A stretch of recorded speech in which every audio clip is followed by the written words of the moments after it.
Tears back with a review and a warning. Watch out for high intensity, really medium to high intensity PEMF devices. To my knowledge, I am probably the only one talking about this on the internet in the health field, alternative health, which is sad. It's very sad how we got to this place. I love PEMF. It's been around decades. We have a lot of research on it, and we have enough to certainly figure out and know what's going to be really therapeutic with a reduced downside or potential therapeutic benefits, and what PEMF are lacking in the area especially is mid to high intensity PEMF for the most part, also known as spark gap technology. Those, while there is thousands and thousands of PEMF studies, and that's great, right? All that research, a tiny percentage of that has been done with these high intensity units. And when we actually go and evaluate those studies as well, a lot of them are just crap, to be honest. They don't really make us feel any better, and what they're evaluating has not much to do with safety, actually. So, they're like, oh, I think the bone, grew a little bit faster. That has nothing to do, with our safety. You know what I'm saying? And if other biological processes are not being interfered with. So I will move into a presentation here. There'll be a little eye-opening to people. And if you do want some guidance on PEMF, there's not many that I really have found over the last 10 years that are legit. Most have no research on them, device specific, which I covered in another video, which might be a little shocking for people to know. Really popular ones usually have no research, no patents. And the ones that do might have 2 studies that are kind of okay, maybe 4 or 5, it just depends. But again, about 95% of PEMF don't have any research on their specific device. So that should not make you feel very good and confident, so be careful. If you need, my email address is below in the description of the video. Let's get into it. All right, this is our content of this video. If you want to pause and take a look. We will be looking at a case study here with Pulse XL Pro, Pulse PEMF, which is maybe the most popular, well-known brand for the high intensity level of things. Second, maybe most well-known. I don't know. It's tough. Well, we'll jump on the product page, and I'll actually point out a lot of the more mainstream brands in a second here on Dr. Pawluk's website. But either way, that's it. Let's move into it. Okay, so why investigate the safety of high-intensity PEMF devices? I know. Dare I pose such a crazy question? Oh my gosh, right? Sad, really sad. Okay. High-intensity PEMF devices have grown in popularity, but remember, there is minimal regulatory oversight compared to other medical devices. Okay. So if you are a practitioner, you have a business, things like that, obviously what we try to do is we try to modulate our liability, right? Our risk of injuring people, harming people, right? So just something to think about, okay? Now, a lot of the high intensity, really mid to high, and honestly just a lot of the PEMF, make a lot of substantial therapeutic claims, okay? But the research on these high intensity devices, high Gauss field, okay, which we'll get into exactly what the intensity ranges that we're talking about. But there is some research that shows hormonal disruption and other biological effects at field strengths that are actually much lower than what is available commercially in the PEMF industry right now or market. So there's a major disconnect essentially between the manufacturers, marketing, regulatory guidelines, and peer-reviewed scientific research on safety thresholds, which there's been plenty of research on safety thresholds that have been done on non-ionizing radiation, which we'll get into. And a lot of that does apply to PEMF because you got to plug it in. You got to plug it into a wall, basically, long story short. This is just the market growth from 2019 to 2024. It's a thriving category. And remember, that's just that small range of time. This has been around a long time. Okay, so these companies are making millions of dollars, millions and millions. So the key question is, are consumers being exposed to electromagnetic fields strengths thousands of times beyond the established safety limits? Okay, I would love to see a podcast interviewer or somebody on a panel or somewhere pose that question. to many of these PEMF companies, strong ones, that would be awkward. And that's exactly why you never see real questions being posed. It's all gung-ho. When somebody's being interviewed on whatever, or on a summit, or on a stage, doing a lecture, or whatever it is at these different places these companies market, online, offline, everything's under the "it's all good" branding. It's all good. It's all an upside. It's all positive with PEMF, which not exactly true. And most of these companies cannot prove that. So this investigation summary is kind of all the different scientific literature, regulatory guidelines, and some technical assessments of some of the top brands. If you don't know what PEMF is, okay, it's basically magnetic pulses that are usually done with a coil. Okay, it generates this electrical currents, which the way that it's turned on and off, and basically the pulse itself can create a magnetic field. Magnetic field in the body will, like through inductance, basically then turn back into a current in the body. And usually the really strong units will kind of make your muscles twitch, essentially your nervous system and muscle, like twitch over and over and over again. That's how strong they are. Okay, so it's almost similar to like wearing electrodes on the body and running like a current through it, which is another type of therapy that's been around a while, or other medical devices that will kind of make you twitch. Okay, so it's been studied, PEMF, for all kinds of treatment of a wide variety of conditions in the body. Forget about 30, 40 years or whatever it is at this point, maybe 40 years. It's been around, again, a while. The low intensity units are considered 1 to 30 Gauss. Medium is about 100 to 1,000. And then high intensity, which they refer to, is about 1,000 to 50,000 Gauss. You can also convert the Gauss to Tesla, just FYI. So if you are seeing something that's like this amount of Tesla, I think I actually have another screen up here I can put up that shows you how to convert Tesla to Gauss. It's easy to do. You can always just Google if you ever want to calculate it yourself.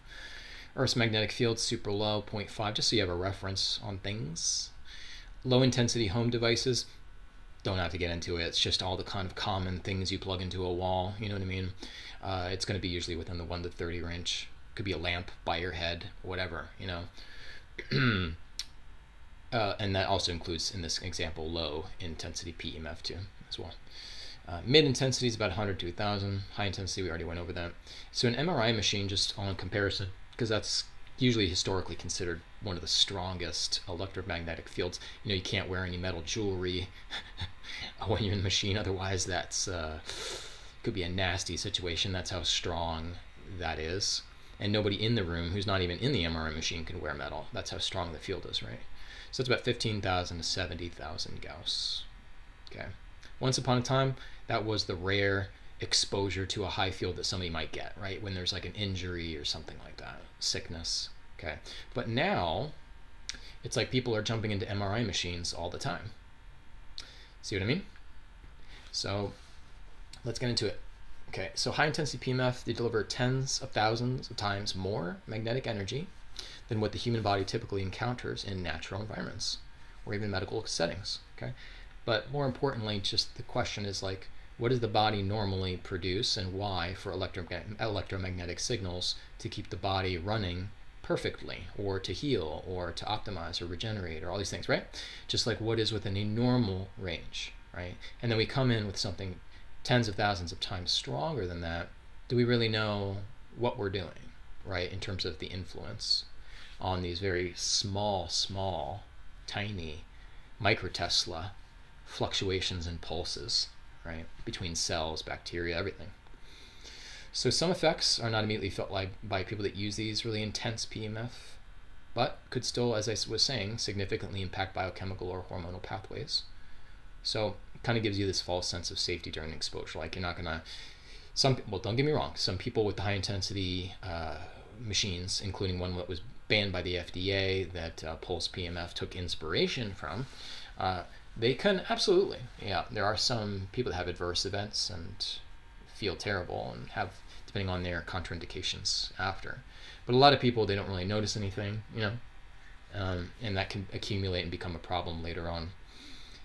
So most of these devices operate in the regulatory gray zone, and they're marketed as wellness products, despite producing electromagnetic field intensities that exceeds the safety guidelines.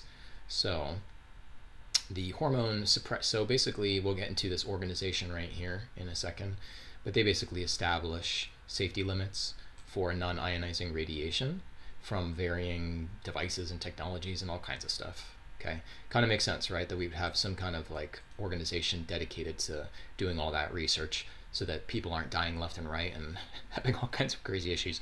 So, for example, like if you're looking into like, can I move next to a big high power lines that are going cross county and cross state? Should I live under those power lines? Most people know, like, wait a minute, no, that's not a good idea. Okay, well, perfect example.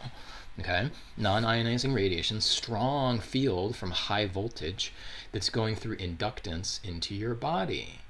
It's the same premise of how strong fields produced with these PEMF also through inductance go into your body. Okay, but that would be an example of like, okay, let's not build a house or whatever right under that big huge power line. So this organization had something to do with that. They'd say that this is totally unsafe, not cool. More people get cancer. Here's all the problems with it. Get it? Okay, so there's a study out there. Hormone suppression threshold is at 3 Gauss. Okay, 300 microtesla, 3 Gauss. It's quite low. That's just the threshold.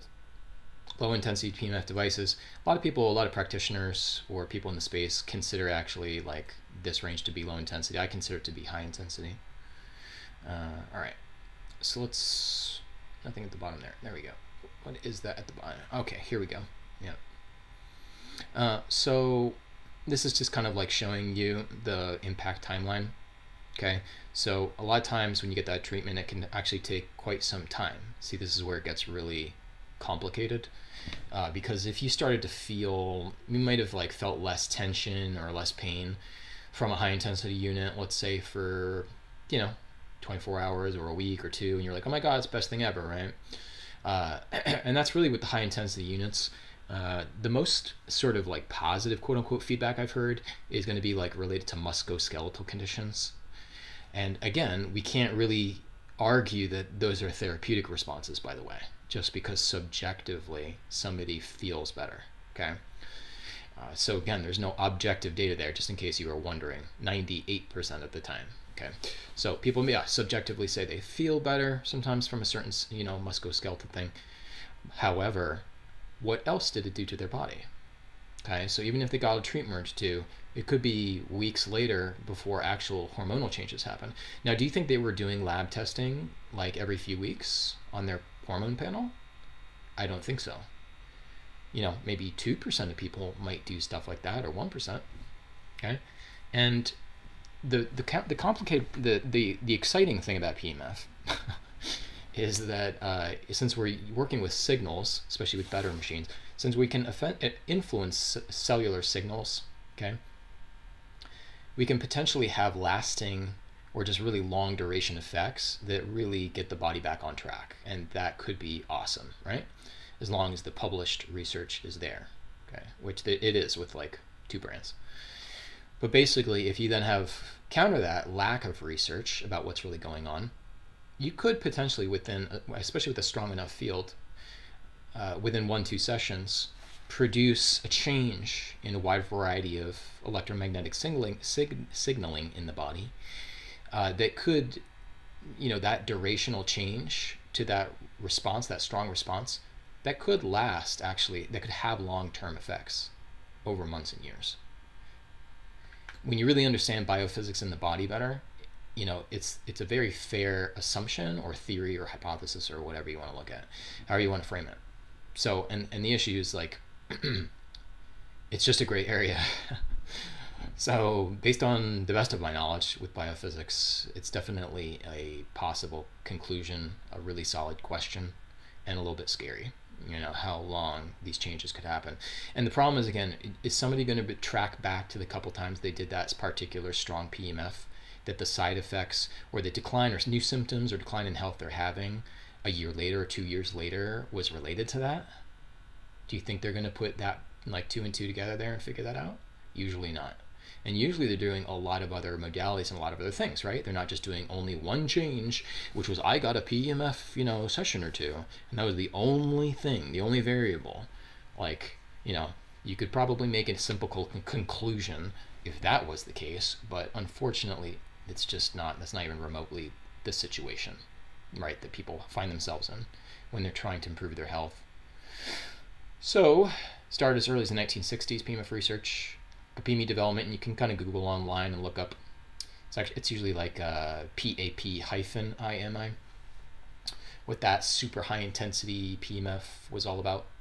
1990s, 2000s, a lot of new brands came to the market, a lot of marketing. Some legal action was taken on Papimi, 2005.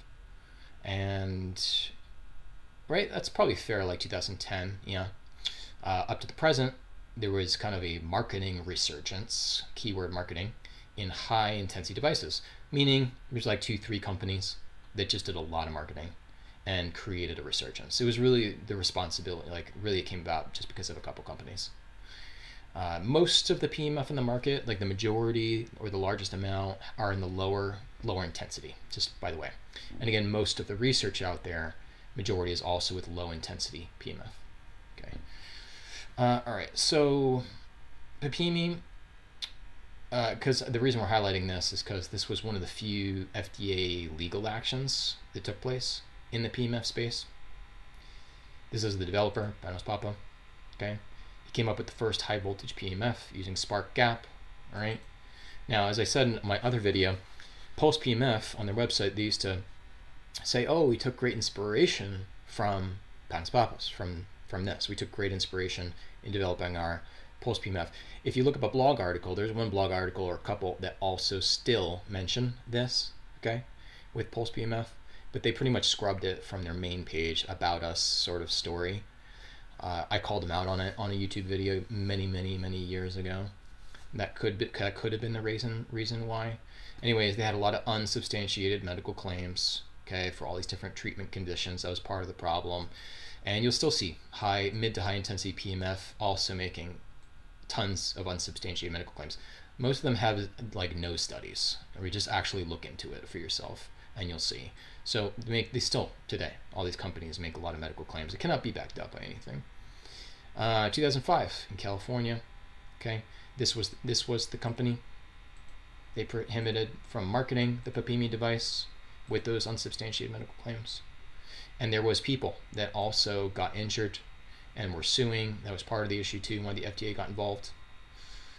Here the defendants have engaged in, sorry, no, this is about the this right here, the legal action. So yeah, anyways, you can read it right there.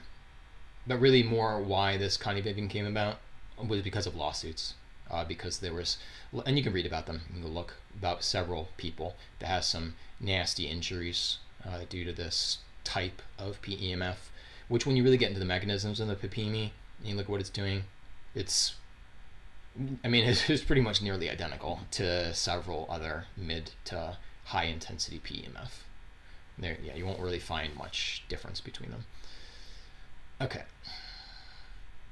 So, when we talk about high intensity Gauss PEMF, a lot of them are what we call a spark gap, okay?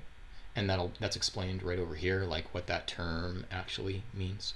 Creates a momentary high intensity magnetic pulse, okay? It's a high voltage discharge across a gap, okay? And that high intensity device generates a pulse magnetic field with intensity in the range of usually 20,000 Gauss or 5 Tesla, okay? Note this is in a really helpful PEMF usage guide, which definitely won't tell you about any risks and won't actually inform you that there's like no safety research or just any medical research validating claims, especially device specific, okay? All right, so despite the regulatory action against Papimi, its core spark gap technology continues, not just with this company, okay? It's just different branding, different marketing approaches, okay? And most of these companies, they focus on testimonials and anecdotes. They lack a lot of research talking about it, because there really almost is none at all. And let's move on here. Okay, so just by the way, there was a lot of rebranding after this legal action. In other words, a lot of companies were trying to distance themselves, right, dishonestly, and we're like, oh, we got, yeah, we have nothing to do with that, right? Okay, so there we are. So what blew my mind, actually, was despite all the lawsuits and changing businesses and all this stuff with Papimi, they're still at it with the claims. And I honestly, I gotta applaud them for courage. I don't know how people still involved with Papimi are still like out there and not arrested at this point. So, because the FDA can be pretty nasty, and they just keep pushing it and pushing it and pushing it.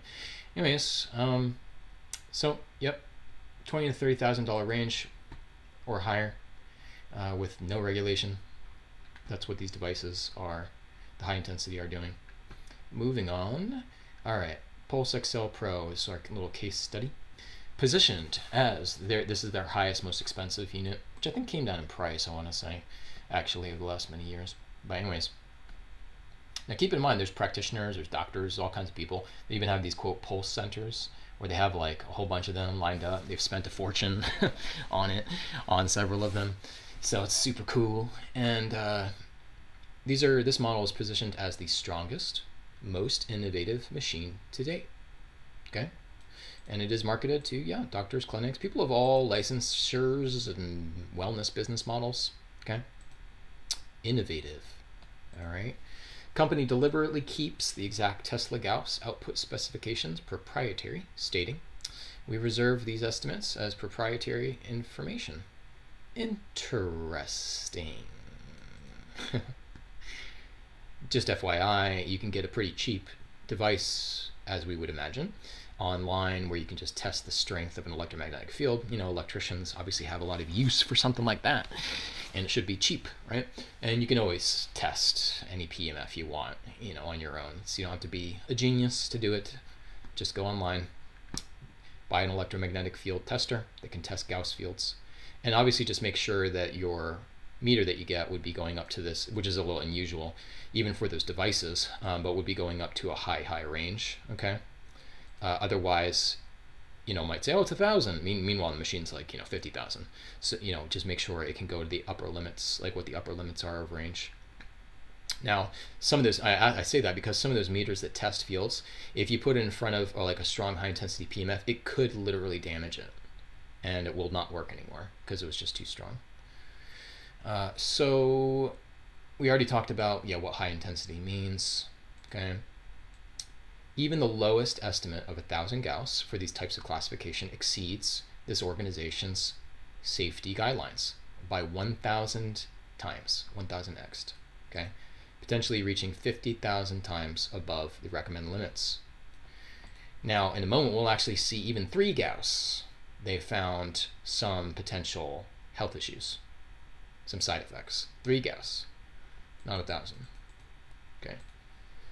Gets a little more, and it's beyond the subject of this video, but it gets a little complicated when we start to look at low intensity devices and what is compatible with the body, let's just say. It's not the whole conversation when you get into then comparing low intensity. It gets even more complex. You have to look at the waveform, frequency, and a lot of other things to really ascertain if it's not going to have side effects, if it has benefits, and really, obviously, the peace of mind when you're evaluating those. The simple way to back into that in terms of safety and efficacy is research, published research. Well, when you go down that rabbit hole, you can eliminate 99% of the low intensity PEMF options. Isn't that nice? Pretty convenient. Granted, you do have to do some research. Although it's not that hard, you would just literally ask, right? Just ask the varying brand options. I've already done this, so you can just reach out to me, email me. Find my email below in the description. Device marketing versus reality. This is kind of a good one. So because there's no research, okay, this is common kind of cool sayings that some of these companies, like Pulse PEMF, will use. Solid state power, 19 unique pulse rate settings, adjustable strength, life-enhancing PEMF sessions. It's so funny. You know, when you really go back, right, and you critique, you know, again, from a real critical eye, it's you start to see it in a much more sobering light, right? 19 unique pulse rate settings. What's so unique about it? Adjustable strength. Does this have any... Is this important when there's absolutely no proof of efficacy at all? Right? Do you see what I'm saying? When this isn't based off anything at all? Does that mean anything if it's not then based off anything at all? See what I'm saying? And then if we don't know it's safe, right? And actually, if we can listen to a third-party organization board saying it's probably unsafe, does that mean anything? When we are actually considering that it's unsafe, does this now mean anything? Do you see what I'm saying? How ridiculous the scenario is? Missing information in the case of this particular case study that we're doing. What is the maximum Tesla gas output? Safety guidelines comparison. Potential hormone disruption. Long-term exposure effects. Yep. All right, what slide are we on? 10 out of 16? Cool, all right. This is the conversion, by the way. 1 Tesla equals 10,000 Gauss. Now you know. So there is a website I'm going to show you in a second. Some of the specs on there are in Tesla, and then you can just do the conversion yourself. So this organization is it's the International Commission on Non-Ionizing Radiation Protection. Safety limits for 50 hertz power. Just by the way, 50 and 60, when you plug a PEMF in, that's what we're talking about. It's 50 or 60 at the outlet, just so don't be confused, okay? This is not talking about like a PEMF frequency program. We're talking about the type of power that is powering the device itself, okay? Like they don't want you to like have an appliance at home, right? And then all of a sudden like everybody's getting brain cancer. You see what I'm saying? So that's again why this board exists. All right. So at 50 hertz or 60, which is you plugging it into your wall, okay, regardless of where you live in the world. 100, okay, or 1 Gauss. These are the safety guidelines, okay, to prevent adverse biological effects. These limits here, okay. Now it's almost not even comparable. Here, let's look at this graph over here. It's kind of a better one. Okay. Now you notice that the safety limit is actually not too far off from Earth's magnetic field, which makes obvious sense. You know, you think about it, right? And again, these are where most of the high intensity devices are. Let's look at some common other things like a refrigerator magnet, which is kind of really funny. MRI machines about 15 to 30,000 Gauss. Strong, like a really high-end functional MRI, which is pretty awesome what it does. It's about up to 100,000. You don't come by those too often. And then your high-intensity PEMF units, which are trendy, are falling right perfectly within that range of an MRI. It's kind of impressive when you think about it, considering how big an MRI is, right? And how much smaller these high-intensity PEMF are. So people are using like a MRI all the time. You get it? All right. So we've already talked about how much it exceeds the safety limits here. So now we're in no man's land.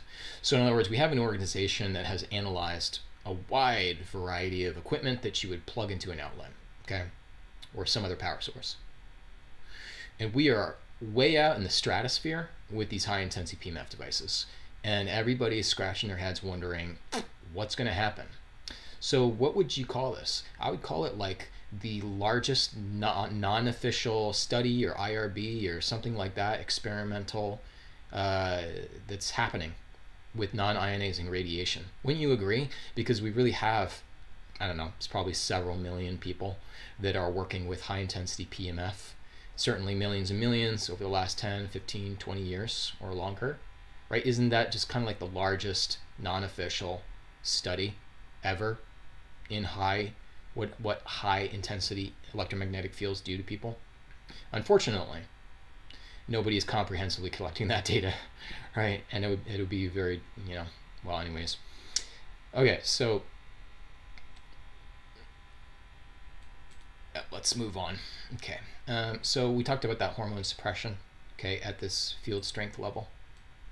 Okay, what did it do? Long story short, reduce testosterone, estradiol, and prolactin. Okay, And this happened at 3 times above the safety limits, which we talked about on the previous slide. Okay. Study level, that one. Okay. Look over here, pretty graph. All right. Still looking at things up to 1 month after, which is kind of cool, right? Let's see, after 15 sessions, also kind of useful, because a lot of times when you go into a business or they're going to give you sell you a package of sessions, so it's gonna hover around that, or at least within a 2-month time it's going to probably accumulate to that, or whatever. You get the idea. It's a fair number of sessions. If you own one of these things at home, God knows how many sessions you've done, right? Right. All right, so that's it for that slide. There's the citation if you want to look up that study.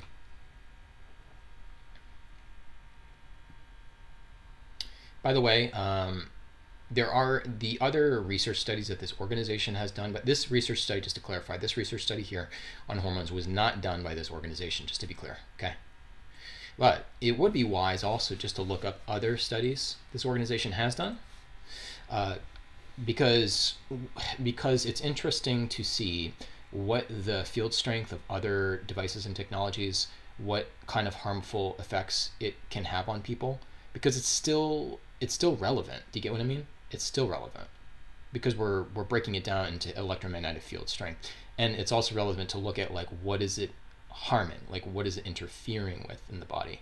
So it's kind of scary, but when you look at all of this organization's other studies and organizations they have worked with to make safety limits, a lot of the studies still all apply indirectly, right? Does that make sense? So there is more conclusions actually we could make about, well, low, mid, but especially mid to high strength PEMF in terms of other things it could potentially be doing to the body, looking at those other studies on other types of strong magnetic field devices. Okay, so have a look at that if you're concerned about this stuff. High intensity PEMF can emit 16,666, that's lots of interesting sixes, higher than the hormone suppression threshold. So, I mean, you know what I mean? It's kind of jaw-dropping, you know what I'm saying? Because for all we know, it could be the worst thing ever for screwing with the endocrine system. Do you see what I'm saying? Nobody can prove to me that it's not the worst thing ever for endocrine. This could be on par with studies that are done with known carcinogenic or just known chemicals. There's plenty of research for decades now. Known chemicals that crazily screw up severely the endocrine system, specific gland or organ or something, right? It could be on par with things like that, right? Where there's obvious safety regulations around that between food, air, and water and all that good stuff. Okay, it could be on par with biological weapons. Do you see what I'm saying? Nobody actually knows. And that is kind of super scary to me to imagine and wonder if they were seeing some significantly adverse events at such low levels by comparison. And potentially it could be so high that 2-3 sessions with something this high, we have no idea. It could that effect could cause a chain reaction for decades of that person's life. We nobody knows. What a crazy experiment, right? When you think about it, that's insanity to me, right? So I think this is probably for some people starting to really sit in, oh my God, how is this happening? And how it's happening is because, yeah, there's really no regulation. There's no regulation in this particular product category. And there's millions and millions of dollars being made in profits. So there's just this massive, massive movement and so many different health educators and people and influencers who are basically selling out. I mean, I have to call it as I see it, even though I know there are some educators, practitioners, influencers, things like that in health space that I appreciate and I respect in other ways. Do you know what I mean? It's not like they're doing a bunch of bad things. They're helping a lot of people a lot of times. But a lot of those same people may be promoting in one way or another, directly, indirectly, consciously, unconsciously, certain types of PEMF. And that's unfortunate because they're getting a huge amount of people, huge amount, onto the bandwagon. And the problem is, after a while, you have that social consensus, right? That's a whole viral marketing thing that has been well researched, and social norms. And once you start to see it everywhere, and lots of people are doing it, people's discernment, just goes out the window. Everybody's doing it. Everybody wants to do it, right? And the placebo effect actually starts to become significantly more powerful. I mean, there's a whole area of research there alone. You could go from 20% to 80+% in terms of a placebo effect. This has been actually evaluated and looked into when lots of people are, around a person in many forms, where there seems to be a social normative establishment that something is good for you. You got, especially you have moral authority, certain authority figures who are endorsing something. Again, the placebo effect can go off the charts. So what I'm saying is people can be using things and be getting actually incredible results. Seriously, sometimes miraculous results. And it was all in their head. It was all in the mind. And at this point, we know a lot more about mind over matter and placebo effect. There's a huge amount of studies, double-blind stuff, major universities looking at this phenomenon now for decades. Okay, so what I'm saying holds true. If a doctor has some equipment like this, they're telling you all the reasons, you're reading testimonials, they're convincing you, they're selling you on packages, you're committing to using it. Who knows what you can heal from? Because you're totally mentally invested and you become emotionally invested. I know practitioners that are reversing cancers 94+% statistics by working only on mental and emotional factors and some basic lifestyle changes that are related to those mental and emotional factors, and having a reversal with those conditions. Not doing supplements, not doing these big radical changes in diet, all these physical things people focus on. Okay, I've seen it time and time again. Mental and emotional is a big piece of this. So I just want you to keep that also in mind here, which is dangerous now because people are like, I'm getting results. And it's like, well, it could be mental, emotional, but are you also now getting side effects though still at the same time? See what I mean? This becomes really difficult for people not to discern, and they keep on using it over and over and over and over again. Okay, so let's get back to the slide. So there's total lack of transparency and disclosure. We know that with just about any mid or high intensity brand you can talk about, you can reference. Okay, we've already talked about this. Professional, here's just some more marketing terms, used by doctors in clinics worldwide. Professional grade equipment, magnetic field strength adjustable, strong, it's just endless. On a lot of my old videos, I would pick apart companies, not just PEMF, but other device categories as well, pick apart their marketing on their websites to help consumers learn how to read and cut through fake claims, marketing hype, which there's a lot out there. Practitioners get just as confused, okay, as non-practitioners. And this is how they do it. They stack and they stack and they stack and they stack, and it becomes psychology of sales. Okay. But really, what they leave out, all this stuff. Okay. Hold on.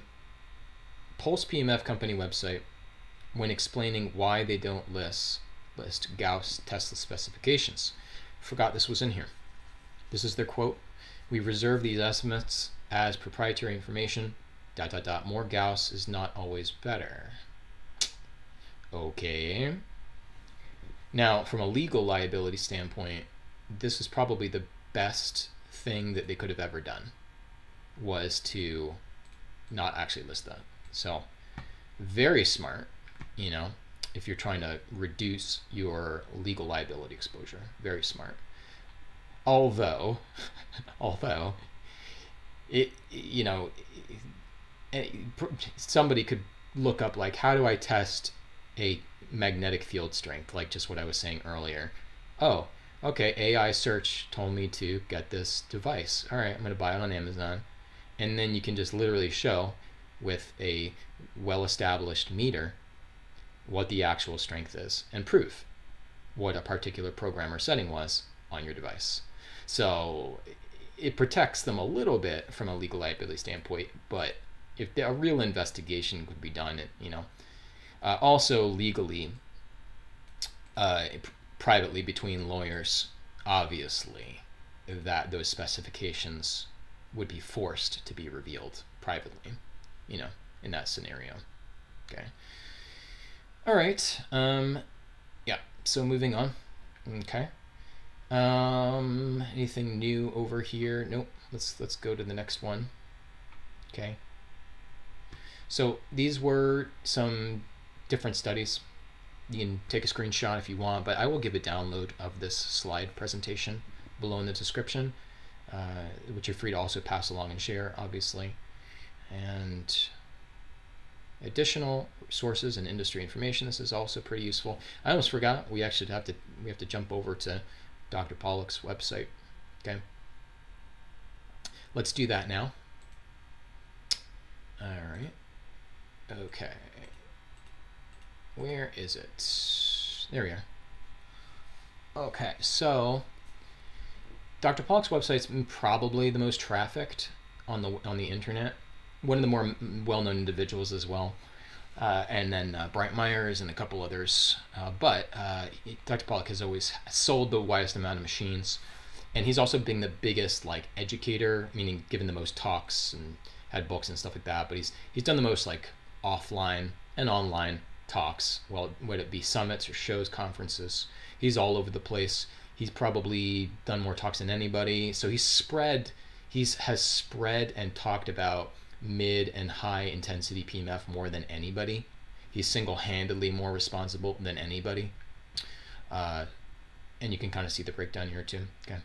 So these are some well-known brands, been around a while. Just kind of wanted to give you some examples. And their field strengths are all within the kind of ranges we've talked about earlier. Very, very high. And there's a few others, a few other brands and things like that you can easily, and these are medium intensity too, but you can easily just Google and look up some additional options as well. Obviously now you know what to look for in the settings. Okay. There's a lot of money to be made in selling these mid and high intensity units because they usually are the most costly ones. So the profit margins are very, very, very good.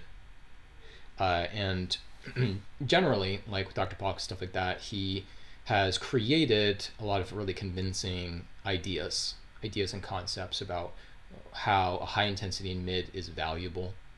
They're very convincing. You can find a lot of these articles and stuff in books and things like that, or in talks, and it sounds very credible about why you might need, right, a mid or high intensity device. But we go back to the same thing. Okay, if he has to back up those claims about why, it's very, very tough, because there's a total lack, really, of good established published research saying it's safe and saying those conclusions or those claims are warranted or backed or really proven. Okay, so I again, it doesn't matter who it is. It doesn't matter who, Dr. Pawluk or somebody else, who might be very smart individuals, whatever. It doesn't matter who they're on a panel with or who they're rubbing shoulders with, right? What event they're at. It all might have a lot of other super credible research for other topics. You know what I'm saying?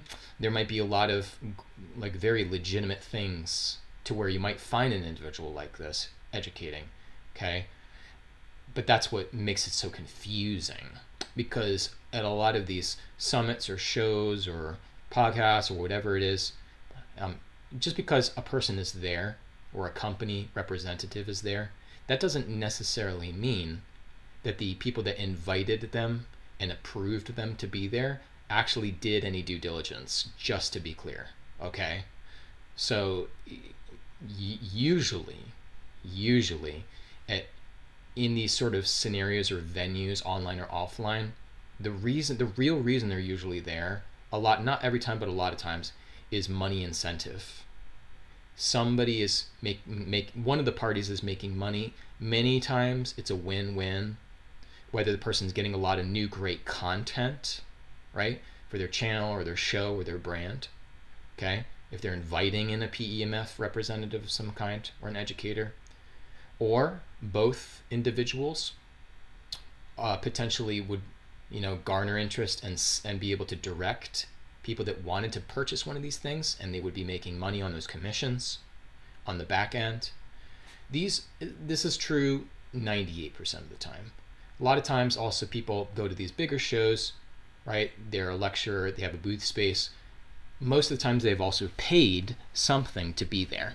And for the event coordinators and the people that put on those events, they have a big bill to pay, and pretty much whoever is paying good money, is allowed to be there, okay, or sponsoring and paying good money to sponsor. So just wanted to clarify that. A lot of these PEMF that are like really, really expensive, there's the individuals that are in that sector and that are kind of just looking the other way, not really too concerned with potential safety issues and all these other stuff, or even efficacy. They're looking the other way usually because money is involved. Okay, so just wanted to clarify that. There's always a couple exceptions to what I'm saying, but I'm just calling it as I see it. Now, that all said, if you all are looking for safe PEMF and to have like really solid research, which is rare, solid research, I know, sad, but have backed up their claims, have solid research. There's a few good ones, not many, but there's at least a couple good ones. You can reach out to me anytime, my email address below in the description, and I obviously would be happy to guide you to those things. And that's it for now. If anybody has any questions or concerns, or want me to talk about or expand on any aspect of this topic, you can always leave those comments below the video. You can also just, of course, direct email me anytime, and I'm happy to help. Hopefully somebody found this interesting. Thanks.